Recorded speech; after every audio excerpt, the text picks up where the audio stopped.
So what's up, everybody? Let's get right into it. So I was talking to a young lady, and she was scared to death. She had went to the clinic and found out she had a particular issue going on with her health.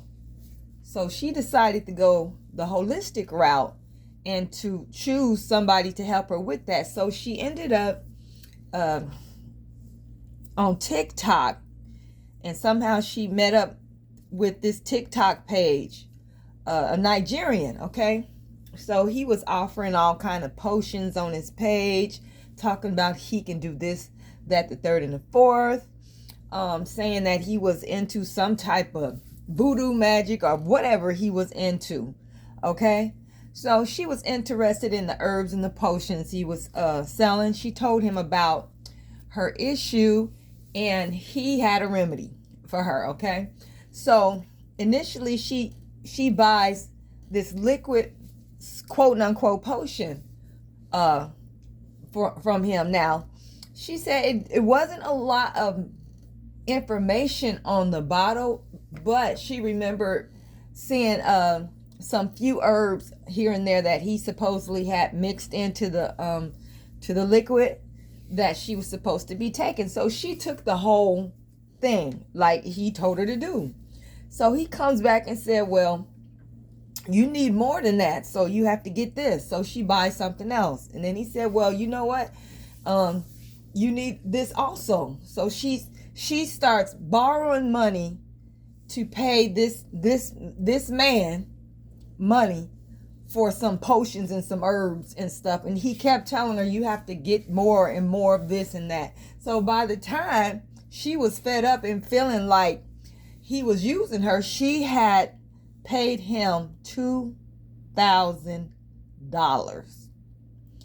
And once she started questioning him, he started acting like he had some type of magic that he would put on her, and telling her, well, you know what, if you don't complete the series that I'm giving you, your kidneys are gonna be damaged, you're gonna lose your kidneys and stuff like this and blah blah blah. So he had her really spooked. She was really scared. So she called me for a reading. I did the reading for her, and I told her I didn't see nothing about her kidneys being damaged. Okay, I saw you cutting him off, and I saw him as a fraud. He was a fraud. 7 of Swords came up. Stealing from her, robbing her, lying. Okay, so I said, just cut him off. And she still got her little apprehensions and scared to cut this person off, all right? So she done text me 2 times after the reading. She just recently texted me and said he trying to call me. I'm going to block him. I told her to call the police and authorities on him and tell them he's practicing medicine without a license, and tell them everything that he said and how he got all this money out of her. You have to let them know so they can catch these scammers, take their pages away, and possibly even put them in jail. Hopefully, I deport them one. So that's just a tip of the iceberg of what I've been hearing concerning our people specifically getting scammed by particularly Nigerian people, particularly the males, okay?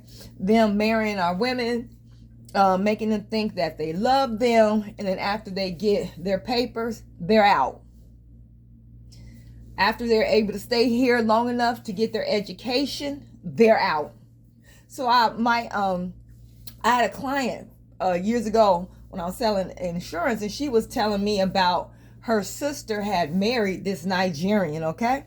So they were living together, and he was going to school. And she noticed that he had a lot of credit cards, but she didn't think anything of it. Now, they were legally married. She thought he was in love and all that. So once he finished school, he left, because all he needed was his papers to be able to stay here long enough to finish school. So the man left, went back to Nigeria, and married his Nigerian or African fiance. And they say he comes from a rich family in Nigeria. So why would he max out multiple credit cards and just go? He had to know, or he should have known, because they were married, what they couldn't get from him, they're going to get from her. She's responsible for multiple thousands of dollars of credit cards that he ran up while he was married to her. So how she found out was she was asking his brother, or whoever he really was, about him and where he was, and she ain't seen him, and he just left. He's gone, and he didn't say nothing to her. And that's when she learned he was in Nigeria, and he had just got married, got his degree, and went on, didn't say nothing to her. Okay. I hear a lot of our women being taken like that throughout the years. Now, some of these African people will let you know, look, I need papers. If you help me get my papers through marriage, I'll do this, that, third, and fourth, yada, yada. Okay. Some of them will let you know this is in agreement. You give me what I want, I give you what you want, Anita, whatever. But a lot of them don't do that. They allow these women to fall in love with them, and then they're out just like that. They never loved them to begin with. So it's imperative that we not be so trusting, because I have heard way too many stories about the fact that these people think we're stupid, and they call us stupid Americans. Americans are stupid. There was this young lady on, I think she was a Tic Tok. Anyway, I saw her on X, and she was talking about how she was going to get her hair done at this African braiding shop. So I'm thinking they were Nigerian. I'm not sure what country of origin they were from, but she's African herself, and she speaks and understands French fluently, but she doesn't have an accent, and she looks American. She has tattoos, and she dresses American and all that stuff. Okay, she has no way. They would have no way of knowing her, for that matter, that she's African. She don't even look, she looks a lot more like us. I saw her video. So she said she was getting her hair done, and she asked for waist length hair, and she heard them talking about, give her waist length, go on and give her hip length, and just charge her the extra money, and just say you did it by accident. She wouldn't know the difference. Americans are stupid. They were sitting up here talking in French, didn't know she was African, didn't know she spoke French and understood it fluently. They were saying all kind of shit. They was talking shit about the other women who were mostly our women from our group, our ethnicity, talking mad shit about them in French, knowing that most likely we don't know the language, but she knows. So they getting ready to rob her, and while they talking about her, so she just got tired, and she started speaking to them in French, and told them that she was African and she's French, and she heard everything that they said. So she walked out, okay, and she made this video trying to warn us about how they really feel about us, what they say about us in their own language, how they be laughing, and you think they just joking among themselves. They joking about us. They talking about you, but I don't understand why you go to them, why our women go to them in the first place to get their hair done. We got so many women, and from our group that can give you all kind of beautiful styles. They're very very creative, okay? They can do, I think they do, I would say that they do a much better job than than any other woman, than the Africans do, because the Africans, to me, all of their styles look basically the same. We're very different with our we have a larger range in how we style our hair. So why are you going to them spending that money when you can spend it with Keisha, who's sitting up there with 3 kids, her man in jail, but she can hook some hair up. You can give her business, and she can stay home and take care of her kids. See, we don't think like that. We got to start thinking like that, because you sitting up here giving your money to get your hair done by people who hate you. They don't like you. They don't respect you. And then you go to the Asian nail shops. They do the same thing. They talk shit about you in their language. We laughing in their language. I have gone to Asians all you can eat restaurants, and I've seen them look at me and then look at each other and laugh and talking in their language. Of course they talking shit about us. We don't know that, but I don't go there all the time. Every blue moon I might go to a Asian all you can eat restaurant, because I ain't gonna lie, I like Asian food. But if they get too disrespectful, I just don't go back to that particular restaurant. But these people, we go to their nail shops. Our women go to their nail shops religiously and get their nails done. Well, how is it so hard to open up your own nail shop and serve your community and get that money? Let's get this money back. Let's get the hair industry is billions of dollars. The nail industry is billions of dollars. Those billions of dollars can go back to our community in those two different economic ways to make money. See, oh my God, we don't think like that. We're not taught to think like that, and it's hurting us. We are hurting. Just think if we could just get half of that money back into our hands, how much better we would do as a community. As a community. But we've been telling sisters for years about the Asians, and you go there, get your nails done, give them money, they spit in your face and push you out the door. I mean, very nasty. Very nasty. I haven't been to get my nails by no Asians in 2 decades. And about a few years ago, I got desperate. I think it was 2019. I said, I got to get these nails done. I'm outside in the public. I want to represent a lot better. And I just said, I was looking for black-owned nail shops. I don't know what was going on. I've only found 3. One wasn't open. One was supposedly open. Wasn't nobody there. Then I went to another nail shop. Oh, she's on maternity leave. They don't have nobody to replace her. A big mess. So I broke down and went to these Koreans. And when that damn woman got through disrespecting me, I knew that I deserved that. That's what I get.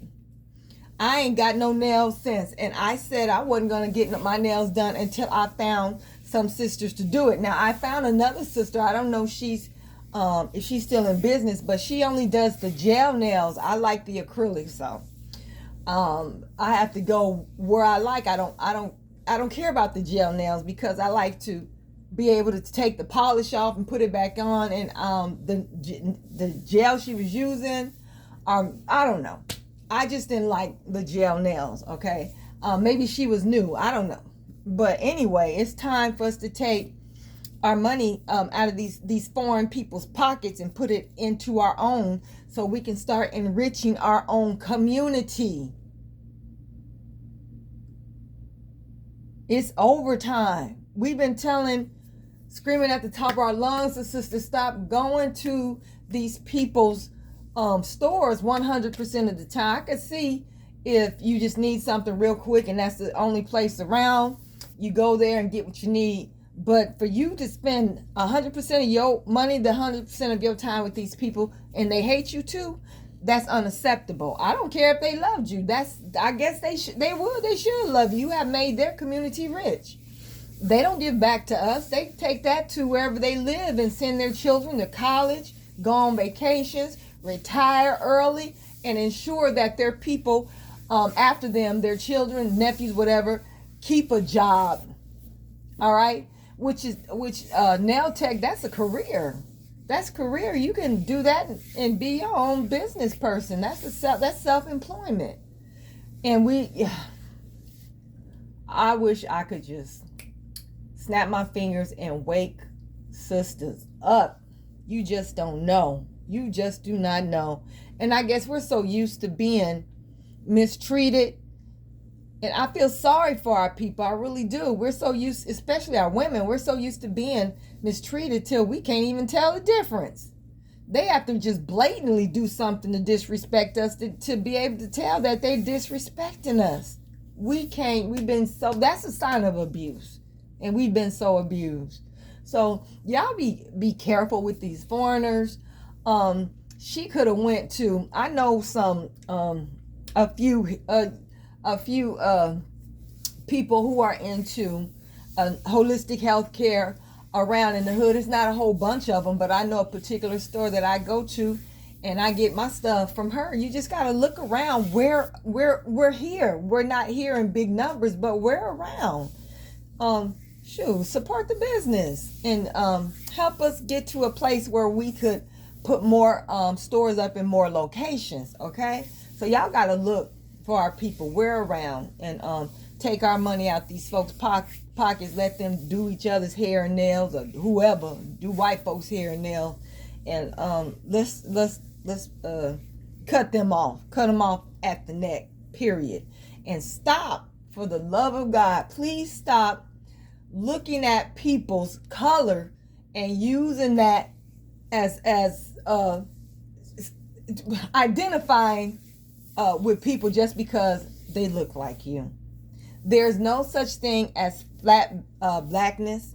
There is no such thing as Pan-African, worldwide Pan-African.